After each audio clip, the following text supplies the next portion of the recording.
Welcome back to another Joe's Productions video. Today we're going to be taking a look at World War I.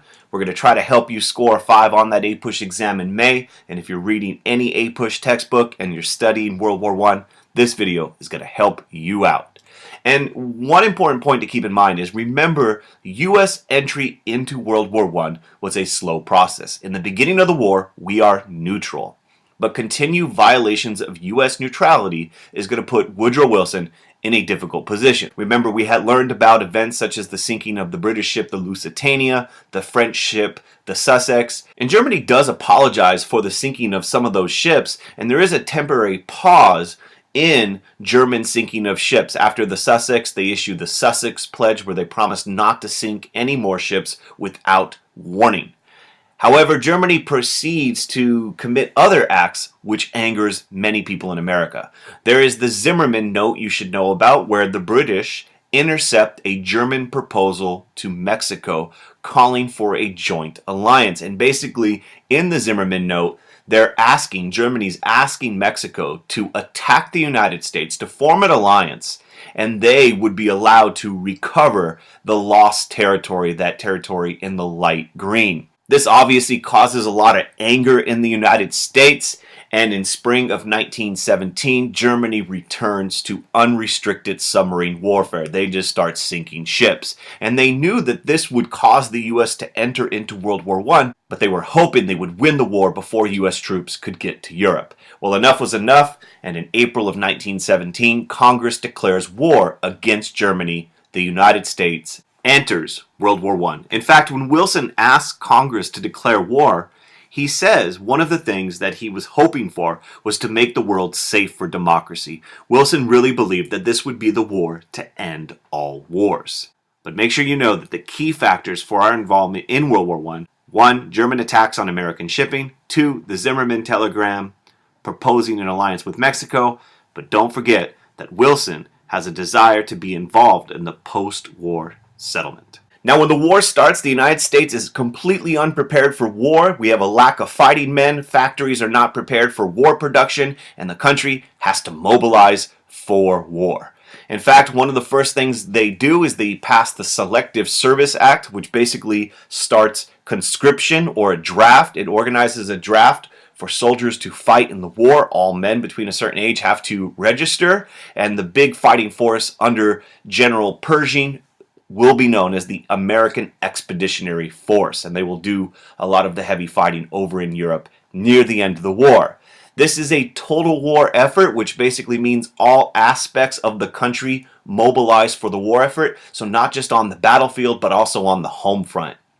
In fact, one of the big things that they needed to do was pay for the war, and the war will be financed by war bonds, sometimes referred to as Liberty loans, and income taxes, which were allowed to be taken by the government as a result of the 16th Amendment. An important point you definitely need to keep in mind is that all these different agencies where the federal government and business working together will be created during World War I. This is a huge mobilization. So, for example, you have the National War Labor Board, which was intended to help mediate labor disputes and prevent strikes. So the federal government working with organized labor and business to try to keep the war production going. Unions had different opinions about World War I. The American Federation of Labor supported the war effort, whereas the IWW oftentimes opposed the war and called for strikes during war production. Another government agency working with business was the War Industries Board. They would set production priorities for the war, so allocating scarce resources, centralizing control over raw materials and prices so that the war could be won with efficient production. Another one you should know about is the U.S. Food Administration, headed by a future president, Herbert Hoover, which encouraged Americans to conserve food for the war effort so that there would be enough meat, sugar, and other supplies for soldiers over on the battlefield. And an interesting thing happens as a result of this war effort is World War I boosted support for temperance, or rather prohibition.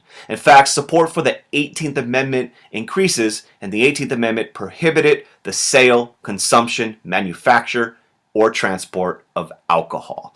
And there's a couple of different reasons why the war will do this. One, you want to conserve resources, which we need, food resources for the war effort, but also there's a lot of anti-German sentiment in the United States. And if you don't know much about beer, beer is very much a German tradition. Another aspect of the war that's important to know about is the effort to silence dissent or to stop people from opposing the war.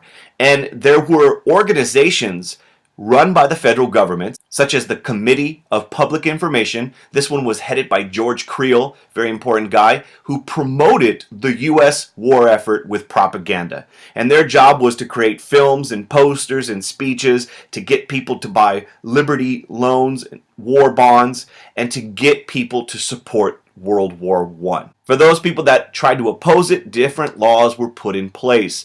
Espionage Act is one in 1917. It prohibited interference with the draft or the war effort. You could actually be put in jail. The Sedition Act was passed in 1918. This is much more broad than the Espionage Act. It banned anybody from criticizing the government, so you cannot speak ill of Congress, the president, the military, the American flag, and nearly around 2,000 people are arrested, many put in jail, such as Eugene Debs, for violating the Espionage and Sedition Acts. In fact, one of the things that happens as a result of the war is a huge increase in anti-German sentiment. In fact, nativists, anti-immigrant individuals, attack all things German. They're referred to as the Huns in popular posters like the one you see right there.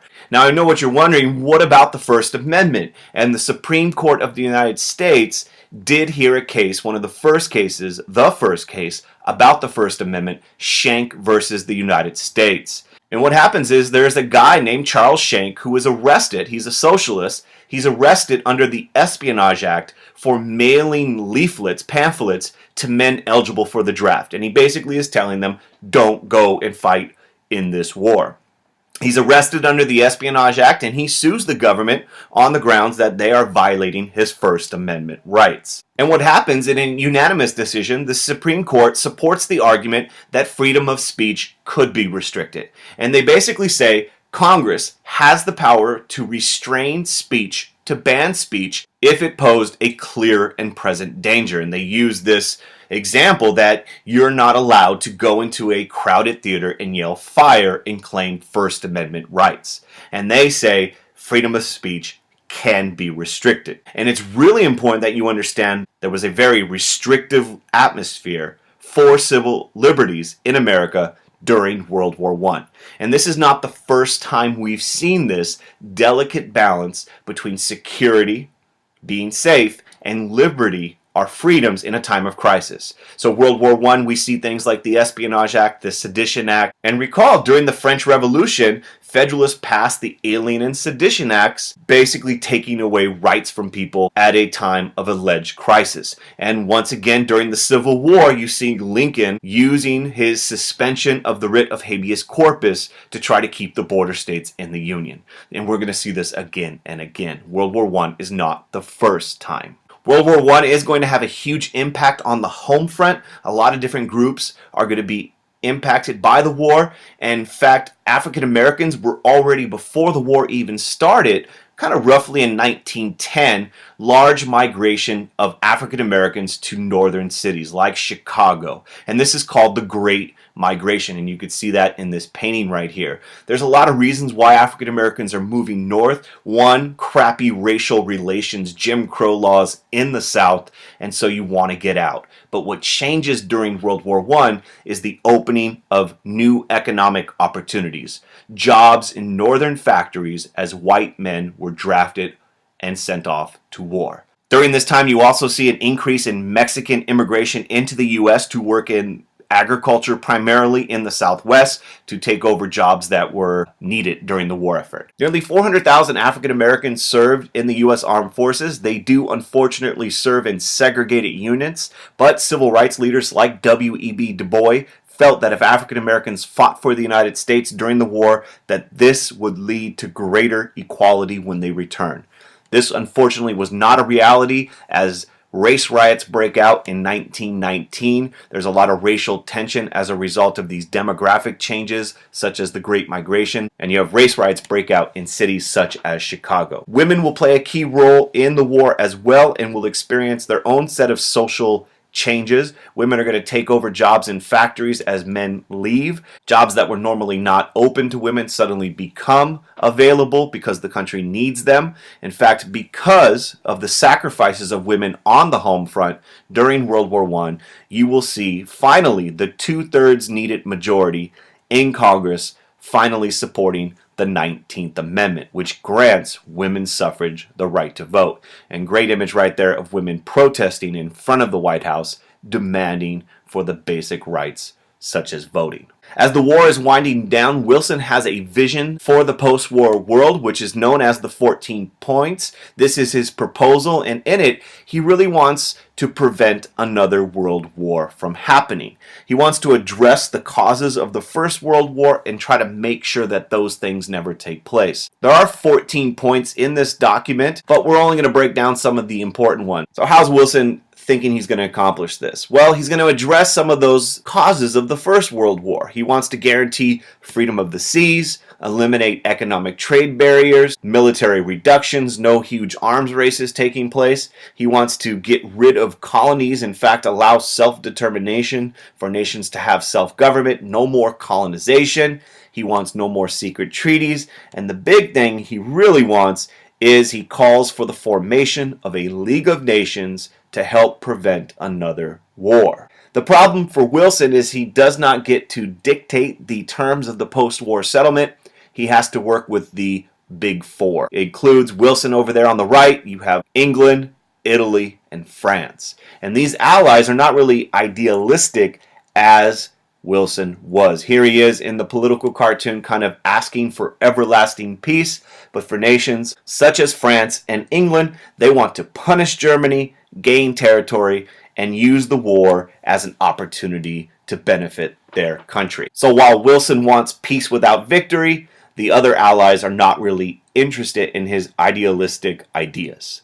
So the Treaty of Versailles very much reflects this rejection of much of Wilson's 14 points. They are rejected by the other allied powers, and you can see in the political cartoon kind of some of the things that they want. Wilson does get the League of Nations included. He really kind of is hopeful that this will be a worldwide organization that will prevent future wars, but he has to get it approved by the Republican-controlled Congress. And many Republicans in Congress hated the idea of the U.S. joining the League of Nations. And one of the big opponents of the treaty was Henry Cabot Lodge. And he belonged to a group called the Reservationists. And he believed that he would accept the League of Nations, he would accept the treaty if certain changes were made. And Wilson was reluctant to compromise. There was another group of Republicans known as the Irreconcilables, and they were against the treaty no matter what Wilson was willing to do. And there is substantial debate over the League of Nations between Wilson and the Senate. And it comes down to a couple of things. One, there's a tradition of isolationist policies. We try to avoid European affairs. If you recall, George Washington had warned about the dangers of permanent foreign alliances. Another problem with the League of Nations amongst Republicans was the opposition over Article 10. And under Article 10, it said that member nations of the League of Nations would have to help other nations out in the event of external aggression. And there was a fear, as you could see in the political cartoon, that the League would force the U.S. to deal with foreign issues around Europe, that we get dragged into Europeans' mess. And there also was the fear that Europe would meddle in the Western Hemisphere, which under the Monroe Doctrine, we did not want them to do. Another kind of factor amongst Republicans and others was the desire amongst many to be isolationists following World War I. We fought this brutal, horrible war, and there was a feeling we just kind of wanted to focus on us. And ultimately, Congress rejects the treaty, the League of Nations is formed, and without the United States. A super important point to keep in mind, there's an old World War I tank. Many mark the U.S. rejection of the League of Nations as a withdrawal of the U.S. from international affairs in the 1920s. And as we're going to see in the next video, this is a little bit more complicated than that, but until next time, thank you for watching another Jose Productions video. If you haven't done so, subscribe. Help me spread the word all over the internets and tell your classmates. If the video helped you out, click like, and if you have any questions, post a comment. And until next time, peace. Slow process. In the beginning of the war, we are neutral. But continued violations of U.S. neutrality is going to put Woodrow Wilson in a difficult position. Remember, we had learned about events such as the sinking of the British ship the Lusitania, the French ship the Sussex, and Germany does apologize for the sinking of some of those ships, and there is a temporary pause in German sinking of ships. After the Sussex, they issued the Sussex Pledge where they promised not to sink any more ships without warning. However, Germany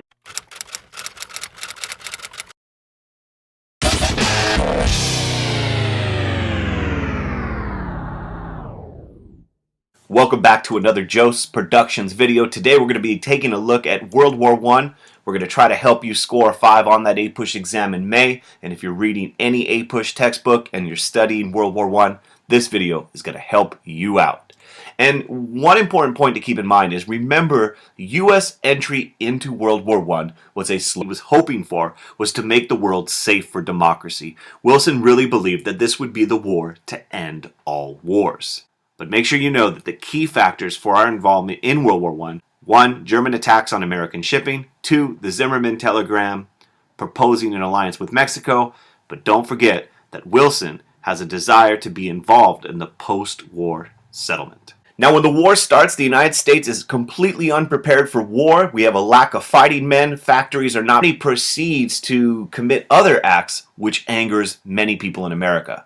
There is the Zimmermann note you should know about, where the British intercept a German proposal to Mexico calling for a joint alliance. And basically, in the Zimmermann note, Germany's asking Mexico to attack the United States, to form an alliance, and they would be allowed to recover the lost territory, that territory in the light green. This obviously causes a lot of anger in the United States, and in spring of 1917, Germany returns to unrestricted submarine warfare. They just start sinking ships. And they knew that this would cause the U.S. to enter into World War I, but they were hoping they would win the war before U.S. troops could get to Europe. Well, enough was enough, and in April of 1917, Congress declares war against Germany. The United States enters World War I. In fact, when Wilson asks Congress to declare war, he says one of the things that he